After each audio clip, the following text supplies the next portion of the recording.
There is one question that every human being, no matter where they come from, eventually asks. A question that has been asked by kings and ordinary people, by scientists and philosophers, by the rich and the poor, by the young and the old. What happens after we die? For thousands of years, humanity has looked beyond this life searching for answers. Is death simply the end? Does something inside us continue after our body stops? Will we return to this world again? Will we stand before our Creator? The answer to this question has shaped civilizations, inspired religions, and changed the way millions of people live. Around the world, different religions have different beliefs about what happens after death. Some believe in reincarnation. Some believe in resurrection and judgment. Some believe in paradise and punishment. But behind every belief is the same human question: what awaits us beyond the grave? Today we will explore what the world's major religions teach about life after death. And at the end, we will examine the Christian answer and why Christians believe Jesus Christ changed everything. Let's begin with Hinduism and what its sacred writings teach about death. In many Hindu traditions, death is not seen as the end of existence. Instead, death is viewed as a transition. Hindus generally believe that there is an eternal spiritual reality within a person called Atman, the soul or true self. The physical body is temporary, but the soul continues. The Bhagavad Gita compares the soul-changing bodies to a person changing clothes. It says, just as a person puts on new garments after discarding old ones, the soul accepts new material bodies after giving up the old and useless ones. Bhagavad Gita chapter 2 verse 22. Based on this teaching, many Hindus believe in reincarnation, the idea that after death, the soul enters another existence. The type of life a person experiences is connected to karma. Karma teaches that actions have consequences. Good actions can lead toward a better future existence, while harmful actions create negative consequences. The cycle of birth, death, and rebirth is called samsara. For many Hindus, the ultimate goal is not simply to have another life. The goal is to escape this cycle completely. This freedom is called moksha, liberation of the soul in union with ultimate reality. However, this belief raises deep questions. If we have lived many lives before, why do most people have no memory of those lives? And if the soul continues through many different existences, where does the journey finally end? Now let's look at Buddhism and what it teaches about death. Buddhism began with the teachings of Siddhartha Gautama, known as the Buddha. Buddhism teaches that life is connected to a cycle of existence called samsara. However, Buddhism understands this differently from Hinduism. Many Buddhist traditions do not teach an eternal, unchanging soul. Instead, they teach that consciousness continues through a process of rebirth influenced by karma. The Buddha taught that the root of human suffering comes from attachment, desire, and ignorance.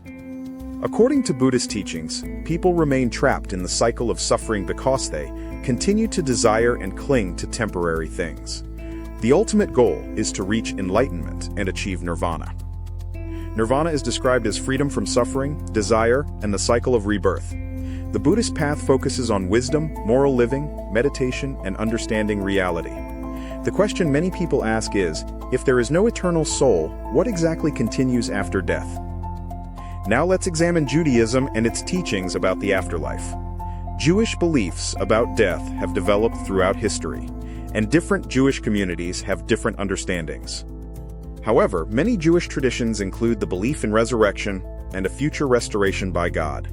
The Hebrew scriptures speak about a future time when the dead will rise. The book of Daniel says, multitudes who sleep in the dust of the earth will awake, some to everlasting life, others to shame and everlasting contempt. Daniel 12 verse 2. Many Jewish traditions also speak about Olam Haba, meaning the world to come. This refers to the future age when God's purposes are fulfilled.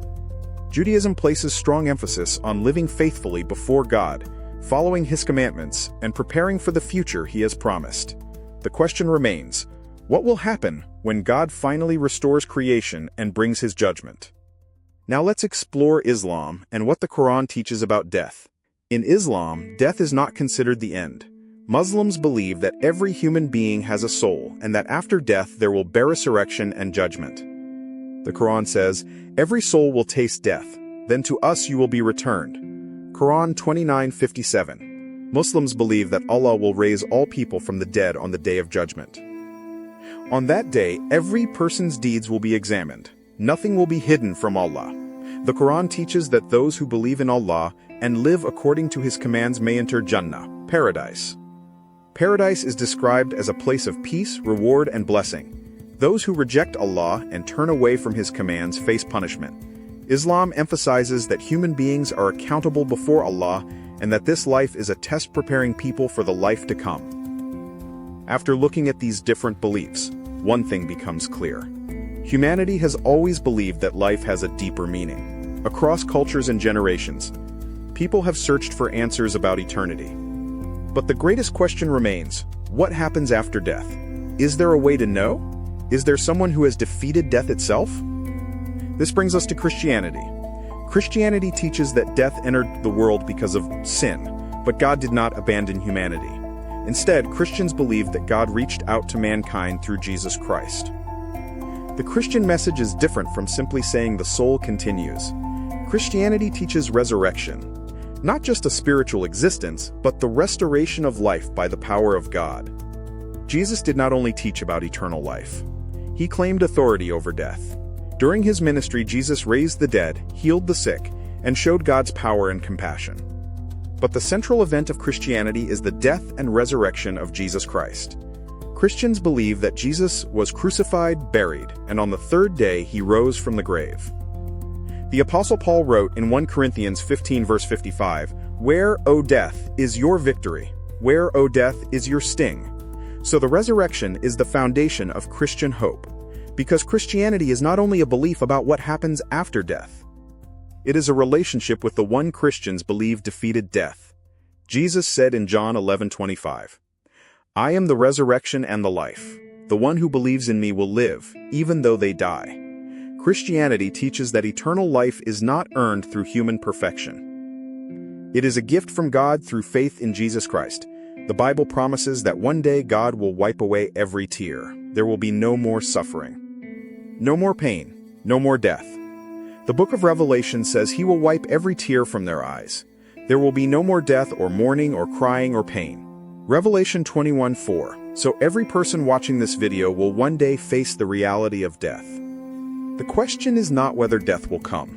The question is, are we prepared for what comes after? Different religions offer different answers. Some teach reincarnation. Some teach judgment. Some teach paradise. But Christianity offers this hope. Death is not the end. The grave is not the final chapter. Because Jesus Christ said, "I am the way and the truth and the life." John 14:6. For Christians, the greatest hope is not simply that life continues. The greatest hope is that Jesus is waiting on the other side, that through Him, death has been defeated, and eternity with God is possible. If this message made you think about eternity, share it with someone who may be searching for answers.